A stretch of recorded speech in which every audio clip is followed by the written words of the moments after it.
Halo semuanya, kembali lagi dengan kelompok 4 di sini. Jadi kali ini kita akan membahas bagaimana sih manusia purba itu berburu dan meramu. Ayo kita cari tahu. Nah, jadi penjelasannya, pada awal kehidupan manusia bertahan dengan cara berburu dan mengumpulkan makanan tingkat sederhana. Pada masa ini, manusia hidup berdampingan bersama hewan, tumbuhan, dan hidup secara terbuka dan bebas. Pada masa berburu dan mengumpulkan makanan tingkat sederhana, mereka berburu hewan besar bertulang belakang seperti rusa, babi, dan kerbau. Mereka juga mengumpulkan buah-buahan dan umbi-umbian serta ikan. Kehidupan manusia pada masa ini masih sangat sederhana. Hal tersebut dapat dilihat dari kehidupan manusia yang hanya terpusat pada upaya pertahanan di tengah alam. Ciri-ciri manusia masa berburu dan mengumpulkan makanan. Ciri-ciri masyarakat pada masa berburu dan mengumpulkan makanan tingkat sederhana antara lain adalah: yang pertama yaitu masyarakat bersifat nomaden. Mereka hidup mengembara pindah dari tempat yang satu ke tempat yang lainnya. Yang kedua yaitu hidup dalam kelompok-kelompok kecil.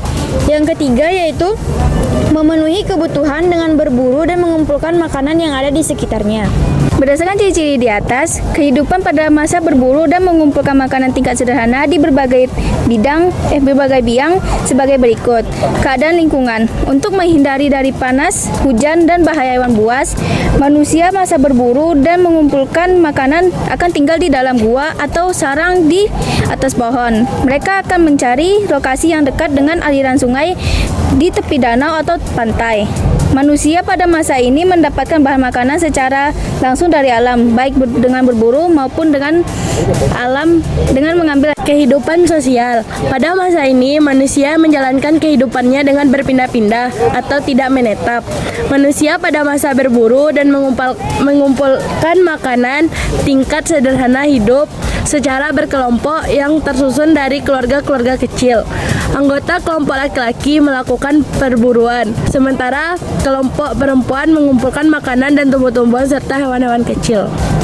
Kehidupan budaya. Pada masa berburu dan mengumpulkan makanan tingkat sederhana, mereka sudah mengenal api dalam kehidupan sehari-hari.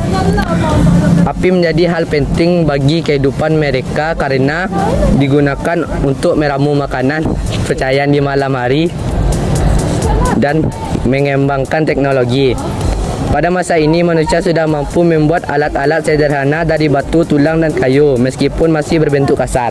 Alat-alat batu inti terdiri dari kapak perimbas, kapak penetak, pahat genggam, dan kapak genggam. Alat serpihan digunakan untuk pisau, serut, gurdi, mata panah, dan untuk menguliti umbi-umbian.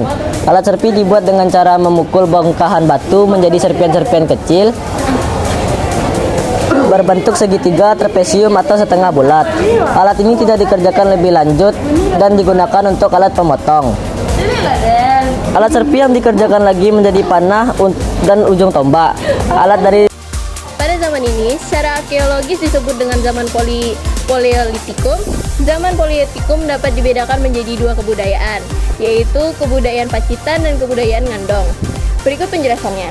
Kebudayaan Pacitan menunjukkan alat-alat dari batu seperti kapak, tapi tidak mempunyai tangkai atau alat penetak, chopper. Karena tidak memakai tangkai, maka disebut kapak genggam. Kapak genggam selain ditemukan di Pacitan, juga ditemukan di Sukabumi dan Ciamis, Jawa Barat, Parigi dan Gombong, Jawa Tengah, Bengkulu dan Lahat, Sumatera Selatan, Awang Bakal, Kalimantan Selatan, dan Cap Mege, yaitu Sulawesi Selatan, serta Flores. Selain kapak genggam, juga dikenal jenis lain, yakni alat serpih flag. Alat serpih ini digunakan untuk menguliti binatang buruan, mengiris daging, dan memotong umbi-umbian, seperti pisau pada masa sekarang.